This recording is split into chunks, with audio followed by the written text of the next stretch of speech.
there! Autism is fascinating, and for something we know so little about, people with autism seem incredible.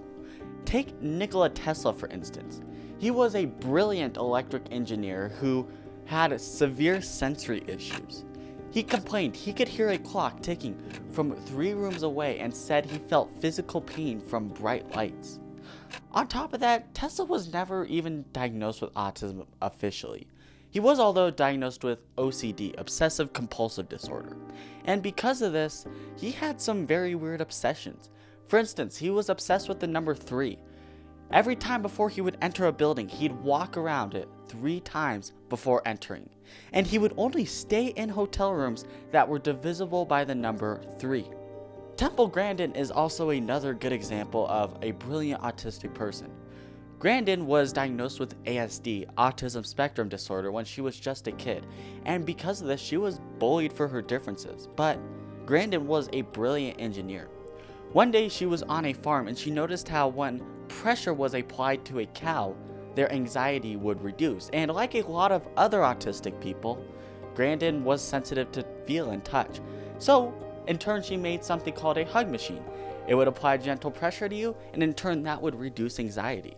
And ever since this amazing invention, Grandin has started working in animal science and tried to make a better life for livestock. Well, that's great, right? In this case, it really does seem like autism is actually a superpower. Autistic people have gone on to create brilliant things, discover important facts, and overall push humanity forward. And when you look at it from this standpoint, it seems like having autism is better than not having autism. But this might not necessarily be the case. You see, autism is very complex, and its full name is Autism Spectrum Disorder, ASD for short. And it's called this because no 2 autistic people are the same. Every single autistic person that you meet is completely different. It's a spectrum. We have a saying that goes, if you've met one person with autism, then you've met one person with autism. Some autistic people can barely hold a job or might not even be able to communicate or talk, and others seem like they're brilliant engineers and inventors. So, what does autism do to your brain, and is there a cure for it? Autism is a neurological condition that affects one's ability to communicate, socialize, process sensory input, and understand nonverbal communication. So, where does it all start? To help us understand what autism is, let's dive into the brain of somebody who is autistic. When one is first born with autism, there usually isn't any concerning symptoms within the first few weeks, months, or even the first year of life. But as time goes on and the infant starts to grow into a toddler, parents usually start to notice that something just might not be right. You see, when a little kid has autism, typically they don't make eye contact with anyone, don't respond to their name, don't interact or wave to anyone, and they seem unusually quiet. On top of that, a child with autism might not seem to really react to anything. They might fall down and seriously injure themselves, and they just get back up and act like nothing happened. Or a car horn might blare off, and whereas most children would cry as a result from the loud noise, most neurodivergent children would act like they can't hear the horn at all. So why is this? Well, autistic people have a hard time processing external stimuli, and this can be because of hypoconnectivity. Hypo meaning low, connectivity referring to different connections in your brain. So what happens here exactly? Well, when a brain is hypoconnected, it feels social stimuli and external stimuli less intensely, and because when somebody falls down and hurts themselves, it doesn't feel as severe. Now, this could be on the other side of the spectrum too. Some autistic people have brains that are hyperconnective, and because of this, noises might seem super loud and they might get overstimulated. For instance, at a dinner party, they might be able to hear everyone talking, all the silverware clicking, and yet, even though they can hear all of it, they can't understand anything because they can't filter out other noises because they have a hyper-connected brain. This is why Tesla complained of hearing a clock ticking from 3 rooms away. But someone with autism might struggle to socialize and build relationships with other people in their daily lives, and this can be noticed when an autistic person is first born. You see, toddlers should be babbling, making noises and waving and reacting to their name and interacting with people. But like we discussed with neurodivergent kids, this just isn't the case. But why is it that autistic people struggle so much with socializing? Well, this just comes down to brain structure and brain wiring. Yale Medicine did a study on the autistic brain versus the neurotypical brain, and they actually found that the autistic brain has an average of a 17% reduction in synaptic density. This synaptic density is what plays a role in hypoconnectivity in the brain. And because the brain is wired differently and autistic people have less connections in their brain, this allows for social differences and autistic people being behind on social cues. On top of this, the cerebellum, the little brain behind the big brain, actually has a decreased amount of brain tissue on it. And the cerebellum is huge for socializing, communicating, and overall cognitive functions. So because that doesn't have as much brain tissue, it might not work the way it does with a neurotypical person. So there's a lot to unpack here, and there's probably a lot more differences to an autistic brain.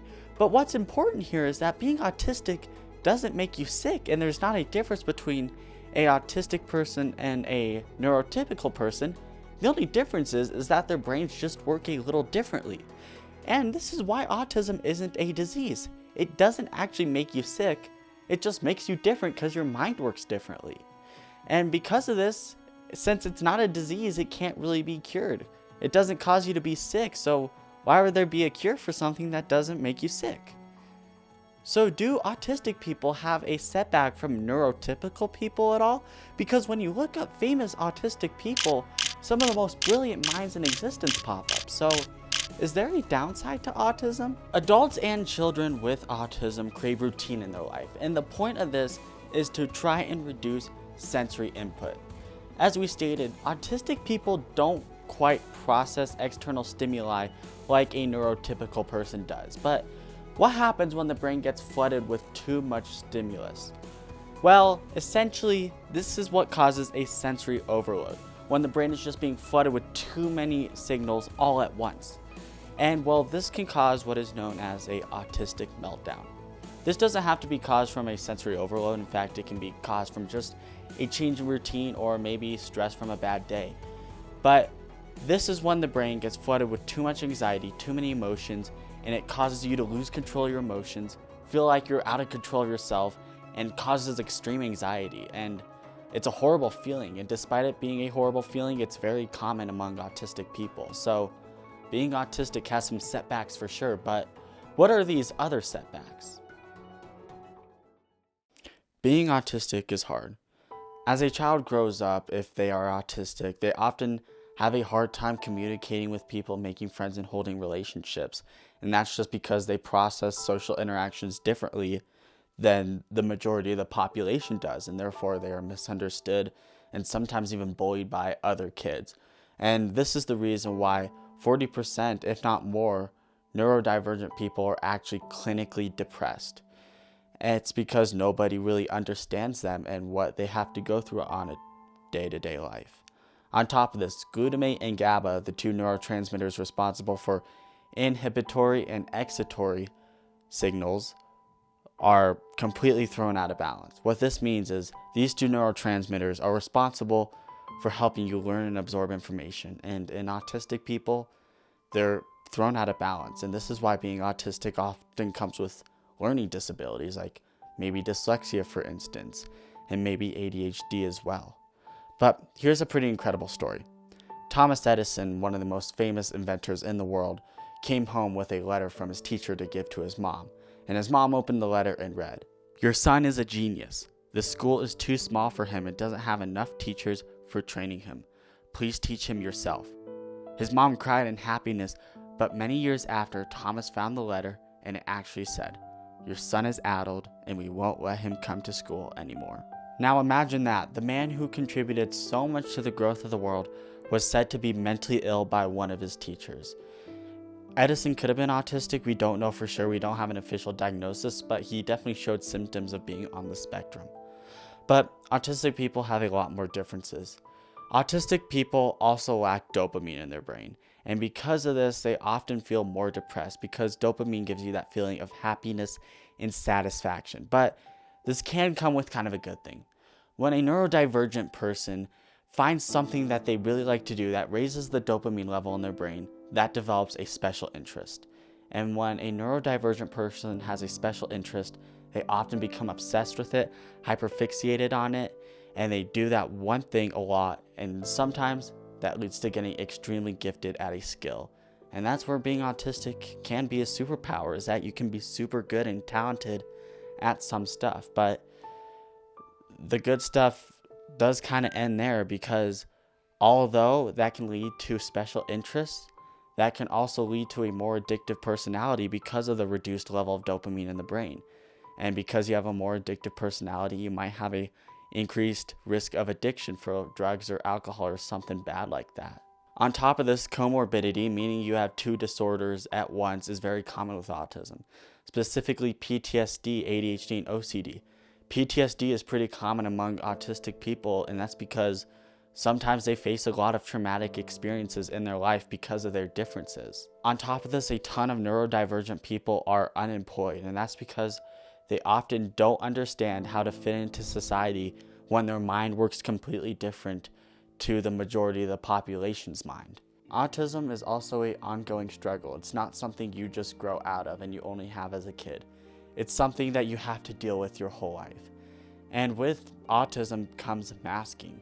Masking just means you hide who you truly are, hide your autism symptoms, so that way you can fit into society. And this causes burnout. I'm sure we've all experienced burnout from time to time, but because autistic people have brains that are wired differently and are hyper-connected, they feel it more severely. And because they feel it more severely, the stress, the anxiety all comes pouring down on them, and functioning in life just feels much, much harder. Having autistic burnout is exhausting. You feel like you can't get out of bed. You feel like you can't do anything. You can't regulate yourself. And it's very common among autistic people these days because it's hard to keep up with a job when your mind is wired completely differently. Autism is not a walk in the park. It's not only its strengths, but it also comes with its pros and cons and everything. But autism is very hard to treat, and that's just because it's not a disease. It's just a difference in brain structure, and that's why medication doesn't exist, is because it's not wrong, it's just different. Now, we do have medication to treat other disorders that come with autism, but the fact of the matter is having autism is hard. So, what do you think? Is autism a superpower, or is it just an inconvenience, or is it neither? Maybe next time you see an autistic kid, maybe at your job or maybe at your school, maybe go talk to them. They might seem like they deserve a friend the least, but they probably need it the most. I hope you enjoyed, and as always, thank you for watching.